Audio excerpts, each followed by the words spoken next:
얼마 전 세계은행에서 아주 흥미로운 보고서를 하나 내놨습니다. 내용을 보니까 지금 세계 경제가 생각보다 훨씬 강한데 그 속을 들여다보면 심각한 분열이 숨어 있다는 거예요. 오늘 이 보고서의 핵심만 쏙쏙 뽑아서 한번 자세히 들여다보겠습니다. 자, 이 보고서는 일단 세계 경제가 계속되는 충격에도 불구하고 정말 놀라운 회복력을 보여줬다고 평가하고 있어요. 근데 정말 충격에 강하다고 말할 수 있을까요? 그 근거가 뭔지부터 한번 보시죠. 보고서가 바로 이 문장으로 시작합니다. 와, 이건 뭐 수많은 경제 전문가들의 예상을 그냥 뒤엎어버리는 아주 강력한 선언이라고 할 수 있죠. 그 회복력의 증거로 드는 게 바로 이 숫자, 2.7%입니다. 이게 뭐냐면 2025년 세계 GDP 성장률 전망치인데요. 사실 높은 관세, 전쟁에 악재가 이렇게나 많았는데도 연초에 내놨던 예측을 그대로 유지한 거예요.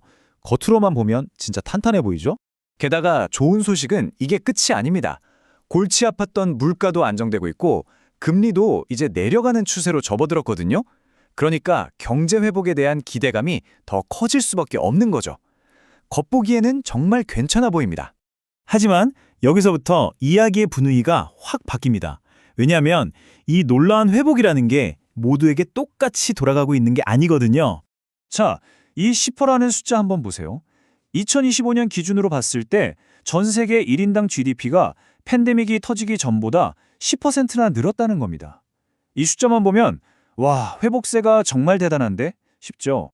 문제는 이 10% 성장의 달콤한 열매가 모두에게 돌아가지 않았다는 겁니다.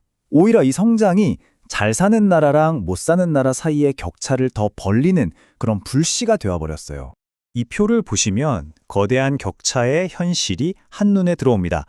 전 세계 평균은 1인당 GDP가 10% 늘었는데 분쟁 지역에 있는 나라들은 약 60%가, 그리고 저소득 국가들은 40% 이상이 팬데믹 이전보다 오히려 소득이 줄었다는 거예요.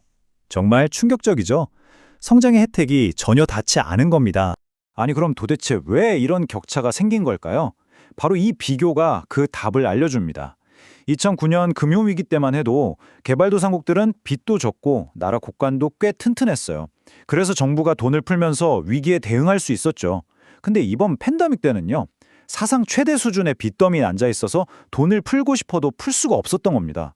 그러니까 회복 속도가 더딜 수밖에 없는 그런 구조적인 차이가 있었던 거죠. 이런 경제적인 격차와 불안은 전 세계 지역마다 조금씩 다른 모습으로 나타나고 있는데요. 각 지역별로 어떤 위험들이 있는지 한번 빠르게 짚어보겠습니다. 먼저 동아시아와 태평양 지역을 볼까요? 이 지역은 세계 공급망의 심장 같은 곳인데 요즘 점점 높아지는 무역 장벽과 정책적인 불확실성 때문에 성장에 발목이 잡힌 상태입니다. 유럽과 중앙아시아 쪽은 또 다른 문제가 있습니다. 꼭 필요한 경제개혁은 계속 미뤄지고 있는데 여기에 끊이지 않는 지역 분쟁의 경제적인 후폭풍까지 걱정해야 하는 상황이죠. 그리고 중동이랑 북아프리카는 어떨까요? 여기는 지정학적인 긴장감도 문제지만 정말 고질적인 청년 실업 문제가 사회 불안으로까지 이어질 수 있어서 가장 큰 과제로 남아 있습니다. 자, 이제 보고서가 가장 중요하게 지적하는 문제 중 하나죠. 바로 일자리 문제로 한번 초점을 옮겨보겠습니다. 12억 명. 이게 무슨 숫자냐면요. 2035년까지 신흥시장과 개발도상국에서 새로 일자리를 구해야 할 청년 인구의 수입니다. 12억이라니 정말 어마어마한 숫자죠. 이 12억 명의 일자리 문제는 지역마다 처한 상황이 다 다릅니다. 이 슬라이드를 보시면 사하라 이남 아프리카는 폭발적으로 늘어나는 인구를 감당해야 하고요. 남아시아는 자동화 때문에 일자리를 잃을 위기에 처해 있죠. 중동과 북아프리카는 여성들이 일하기 너무 힘든 환경이고 동아시아는 청년 실업률이 너무 높습니다. 또 유럽이나 중앙아시아는 기업이 원하는 기술과 청년들이 가진 기술이 맞지 않는 문제가, 라틴 아메리카는 창업을 가로막는 장벽이 너무 높은 게 문제입니다. 이처럼 각 지역의 상황에 딱 맞는 해법이 정말 시급한 거죠. 그렇다면 해결책은 과연 뭘까요? 이 보고서가 제시하는 앞으로 나아가야 할 길에 대해서 한번 이야기해 보겠습니다. 핵심은 바로 이겁니다. 최근에 경제가 안정적으로 보였던 건 우리 경제의 기초 체력이 튼튼해서가 아니었다는 거예요. 관세 오르기 전에 수입을 막 서두른다거나 정부가 빚을 내서 돈을 푸는 것처럼 다시 써먹기는 어려운 임시방편 덕분이었다는 거죠. 그래서 보고서는 지속 가능한 성장을 위해서 세 가지 정책 방향을 아주 명확하게 제시합니다. 첫째, 세금을 제대로 거둘 수 있는 시스템을 만들어야 한다. 둘째, 중앙은행이 흔들리지 않고 물가를 안정시킬 수 있도록 독립성을 보장해야 한다. 그리고 마지막 셋째, 좋은 일자리를 많이 만드는 민간 투자를 적극적으로 끌어와야 한다는 겁니다.